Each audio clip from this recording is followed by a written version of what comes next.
నాకైతే ఒకటి నేను ఇంతకుముందు చెప్పినట్టు ఏంటంటే అది గోల్మాల్ గోల్మాల్ అని పాట ఉంటుంది ఎవరికేందో. ఇప్పుడు కవిత బీఆర్ఎస్ లో సభ్యురాలే, ఇంతవరకు సస్పెండ్ కాలేదు. ఆమె ఇంతకుముందు భారత్ జాగృతి చేశారు, ఇప్పుడు భారత్ జాగృతి మళ్ళీ తెలంగాణ జాగృతి అయింది. తెలంగాణ జాగృతి వేరు, మళ్ళీ యునైటెడ్ పూలే ఫ్రంట్ వేరు. ఈ యునైటెడ్ పూలే ఫ్రంట్ కు తెలంగాణ జాగృతి వాళ్ళకు బీఆర్ఎస్ సంబంధం లేదు, కానీ కవిత బీఆర్ఎస్ మెంబర్. మీరు కేసీఆర్ కుటుంబమే, కానీ కాంగ్రెస్ ఫ్యామిలీ, కాంగ్రెస్ పార్టీలో చేరారు. సో అంత కన్ఫ్యూజింగ్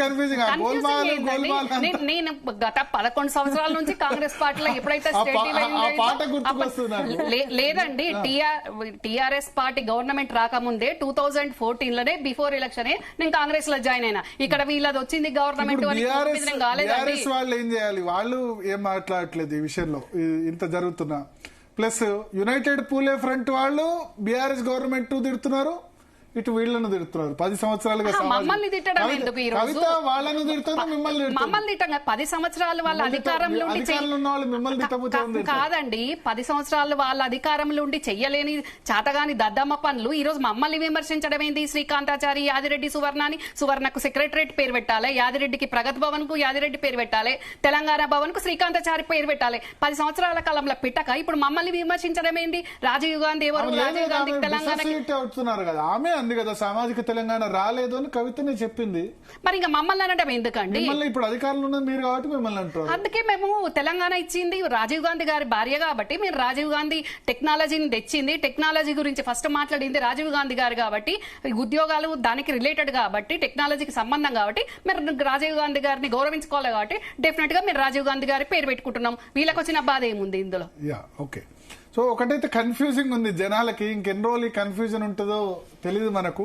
కవిత ఇప్పటికైతే బీఆర్ఎస్ లో ఉన్నారు, కానీ బీఆర్ఎస్ ప్రోగ్రామ్స్ అటెండ్ కావట్లేదు, సొంతంగా ప్రోగ్రామ్ కాదండి. మొన్న పెట్టిన విగ్రహాలలో చాకలైలమ్మ బహుజన బిడ్డ చాకలైలమ్మ విగ్రహం లేదు. అదే చాకలైలమ్మ మనమరాలకి మేము ఇప్పుడు మా ముఖ్యమంత్రి గారు ప్రకటించిండ్రు ఉమెన్ కమిషన్ మెంబర్ ఇస్తాము అని. అట్లా మేము అట్లా గౌరవించుకుంటున్నాం. అవును, మేము అట్లా ప్రతి సందర్భంలో అవకాశం అంబేద్కర్ సెక్రటేరియట్ అని పేరు పెట్టారు, విగ్రహం పెట్టారు కదా. సెక్రటేరియట్ పేరు బిఆర్ అంబేద్కర్ సెక్రటేరియట్ కదా. బిఆర్ అంబేద్కర్ సెక్రటరీ ఇవన్నీ సింబాలిక్ గిచ్చర్స్ లేండి. రాజకీయ పార్టీలు ఇప్పుడు ఏదైనా సభ పెడితే ప్రాంగణం శ్రీకాంతాచారి ప్రాంగణం అని పెట్టారు, ప్లీనరీ జరిగినప్పుడు పెట్టారు. అది మీటింగ్ అయ్యేంత వరకే కదండి, మీటింగ్ అయ్యేంత వరకే కదా, రాజీవ్ యువ వికాసం అని పెట్టారు కాబట్టి వాళ్ళు తప్పే ఉందండి రాజీవ్ యువ వికాసం అని పెట్టుకోవడానికి. అప్పుడు వాళ్ళు కేసీఆర్ కిట్ అని పెట్టుకున్నారు, మేమేమన్నామా ఉద్యమ నాయకుడు వాళ్ళు ప్రభుత్వంలో ఉన్నారు కాబట్టి పెట్టుకున్నారు అనుకున్నాం, మేమేం దాన్ని విభజించలేదు. కానీ ఈ రోజు ఉద్యోగులకు ఉద్యోగాలు ఇస్తుంటే రాజీవ్ అని పేరు పెట్టినందుకు ఈ రకంగా మాట్లాడడం అది ఎంత చెప్పండి. ఈ గోల్మాల్ కన్ఫ్యూజన్ ఉంటుందా ఇంకొన్ని రోజులు? ఉంటదండి. లేకపోతే కవితను సస్పెండ్ చేయడమో, లేకపోతే ఆమె పార్టీ దారిలోకి రావడమో, లేకపోతే కొత్త పార్టీ పెట్టడం, ప్రజలను కన్ఫ్యూజ్ చేయడమే ఇప్పుడు వాళ్ళు ధ్యేయం పెట్టుకున్నారు. ఎవరు? బీఆర్ఎస్ ఎందుకు కన్ఫ్యూజ్ చేస్తే వాళ్ళకి లాభం? ఇక బీఆర్ఎస్ అనుకోండి, బీఆర్ఎస్ అసోసియేట్ ఉన్న వాళ్ళు, ఇప్పుడు ఇందాక మాట్లాడిన వాళ్ళు, మరి వాళ్ళ అజెండానే డిఫరెంట్ కనబడుతుంది. అంటే ఇష్యూస్ డైవర్ట్ చేయడానికి వాళ్ళ రకంగా మరి కొత్త అజెండా పట్టుకున్నారో ఏమో అర్థం కావట్లేదు.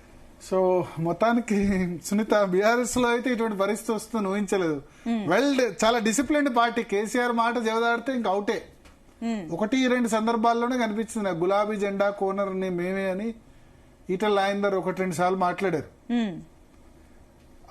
ఆ సందర్భం తప్ప చాలా తక్కువ సందర్భాల్లో నరేంద్ర మాట్లాడినా, విజయశాంతి మాట్లాడినా, ఎవరు మాట్లాడినా నిమిషాల్లోనే వాళ్ళు పార్టీ నుంచి వెళ్ళిపోవాల్సిన పరిస్థితి వచ్చింది. సో విచిత్రం, ఈ యాక్టివిటీ అయితే కంటిన్యూ అవుతూ వస్తుంది. కవిత అయితే మరొక్కసారి నేను తగ్గేదేలే అంటున్నారు. ఎల్లుండి ఆమె ధర్నా కూడా, మరి 4th ధర్నా పిలిపించారు, కానీ కేసీఆర్ 5th అటెండ్ కావట్లేదు. కాబట్టి ఆమె ధర్నా వాయిదా వేస్తారా, ధర్నా కంటిన్యూ చేస్తారా? నేను ఇంకా కేసీఆర్ కి ఇంకా స్టాండ్స్ ఫాలో అవ్వరు. బీఆర్ఎస్ వాళ్ళు ధర్నాకు పిలుపునివ్వలేదు, నేను పిలుపునిస్తున్నా అని ఆమె చెప్పారు. ఇంకోటి, ఈ రోజు కేసీఆర్ పక్షం కాదు ప్రజల పక్షం అని కూడా కమెంట్స్ చేశారు కవిత. ఆబ్వియస్లీ అది ఎవరైనా చెప్తారు కదా, కేసీఆర్ పక్షం కాదు ప్రజల పక్షం, కొత్త బలైన వర్గాల పక్షం, ఇవన్నీ కూడా చెప్తున్నారు. ఆమె యాక్టివిటీస్ అయితే ధర్నా ఎవరి కోసం? అదే సార్ చెప్పినట్టు గోల్మాల్ ఉంది, గోల్మాల్ అయితే ఉంది. ఆమె యాక్టివిటీస్ అయితే ఆమె కంటిన్యూ చేస్తున్నారు. ఇవాళ కూడా యాక్టివిటీ చేశారు.